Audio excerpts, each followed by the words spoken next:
Hi, welcome to my video. My name is Lee. Yes, it is pronounced Lee, not lay, not leg. Thank you so much. Today I'm making this video to talk about this one specific phrase that I see all the time, pretty much everywhere online, which is that the blank industry slash market slash niche is oversaturated. Insert whatever you want into that blank. That's the thing actually that I find so interesting about this statement is that I've seen so many different types of people say it about pretty much every industry, every niche.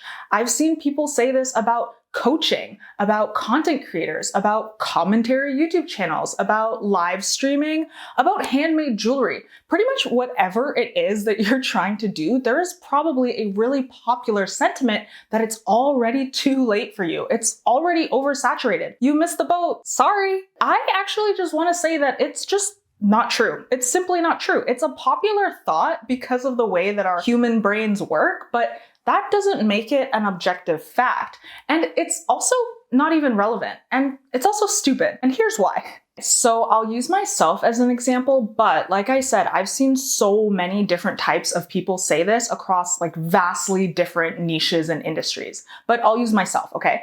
If you aren't familiar with me or what I do, I am a brand designer. I help people craft beautiful and compelling brand identities, which is just a really fancy way of saying that I design logos, packaging, and websites. There's a bit more to it than that, but I'm not gonna go into it. We're keeping it simple, okay? This isn't a sales pitch. Now, if you are not a designer, if you're not in the design world, the design industry, let me tell you that it is very, very popular to talk about how oversaturated the design industry is. You do not have to look very hard to find a lot of evidence that the design industry is just completely full. Like, it would be stupid to try and become a designer now because there's already way too many. You can look at statistics from schools showing how few design students actually end up in design-related careers. There's millions and millions of designers on Instagram and Pinterest and Twitter and I don't know, Dribbble. Does anyone know Dribbble? There's tons of designers there too.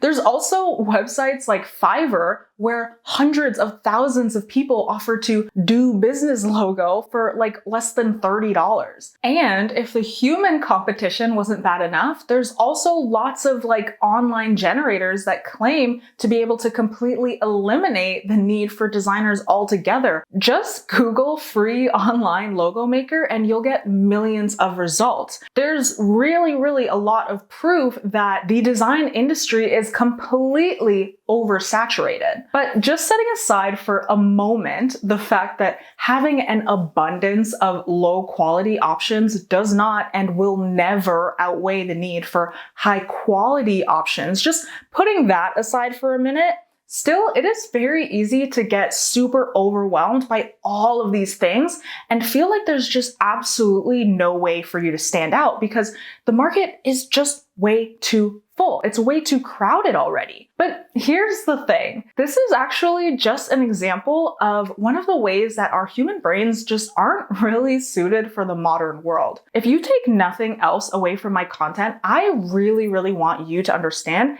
that your brain is often an unreliable narrator. And let me explain what I mean. The mechanisms that determine the way that we think and feel, they evolved in a time where our average daily interactions with people were on a much smaller scale. We didn't have the internet or TV. There was no concept of people existing outside of our daily social interactions.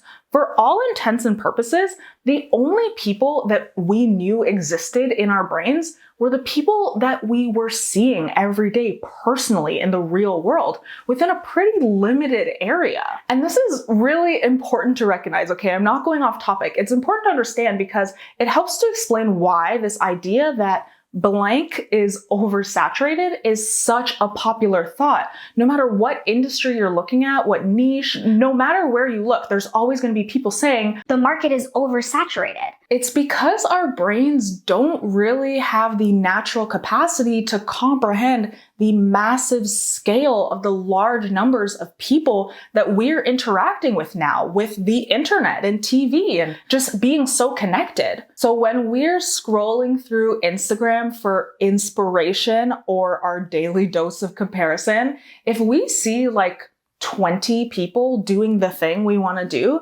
it feels to us like there's so many people already doing that thing. It just feels oversaturated. It feels like everyone is already doing it. Everyone is trying to become a content creator these days. Everyone is doing short form video content.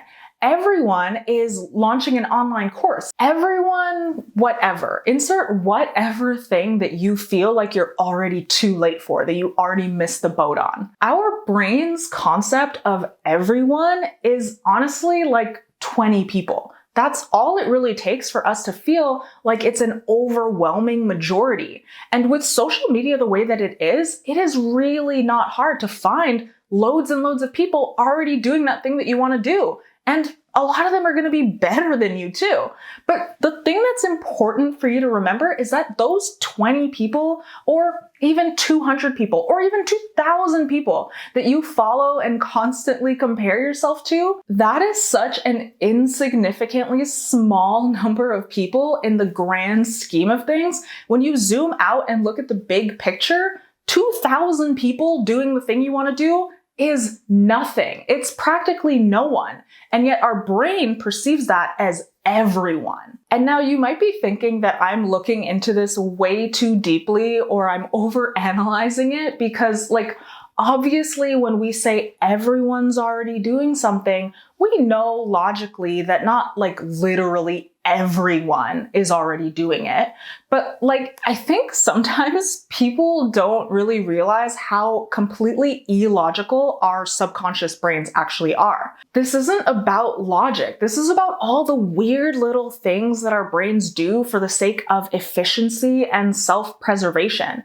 And unfortunately, those things that our brain does, they aren't always great for helping us grow and reach our goals in the modern world. Okay, so sometimes our brains make us believe untrue things, but actually what I think is more interesting is that it's not even relevant to think about whether or not the market is saturated at all. It's not relevant. You can always find lots of proof to confirm whatever it is that you want to believe. That's part of how our brains work. Our brains love to confirm things. If you believe that the market is oversaturated, then your brain will find evidence to support that. You can find lots of proof that you're too late to do something that you want to do. You're not the right type of person to do that thing. You're not smart enough. You're always going to be able to find lots of confirmation for those kinds of thoughts because that's just how your brain works. But it doesn't actually even matter. Even if there are way too many people already in your niche, already doing the thing that you want to do, it doesn't change the fact that none of those people are you. None of them. We kind of act like there's a limit to how many people are allowed to be successful, but there's really not. If you think about it for half a second, you'll realize there's no limit to how many people are allowed to be successful at the thing that you want to be successful at. It's not like once someone in your industry reaches a goal, that means that it's over. The race is over and no one else can reach that goal afterwards. In fact, it's actually the opposite. If someone you admire has accomplished a goal that you want to accomplish, that is actually just proof that it's possible for you too. Another human being, just like you, was able to do it.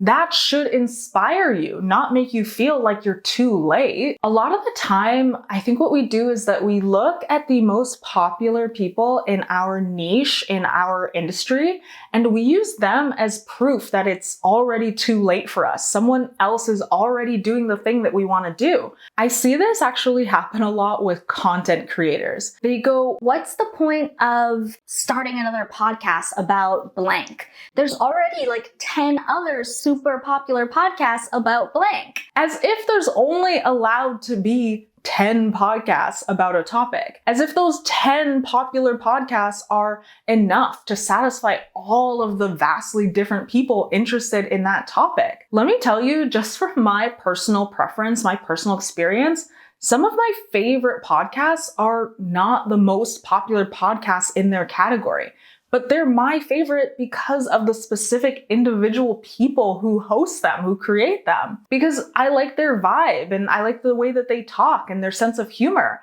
And that's the thing that people often miss when they're talking about how this niche is already overcrowded and the industry is saturated. Why even bother trying? when you say something like that, you are completely discrediting the inherent value of your unique energy. At least that's what I think about it.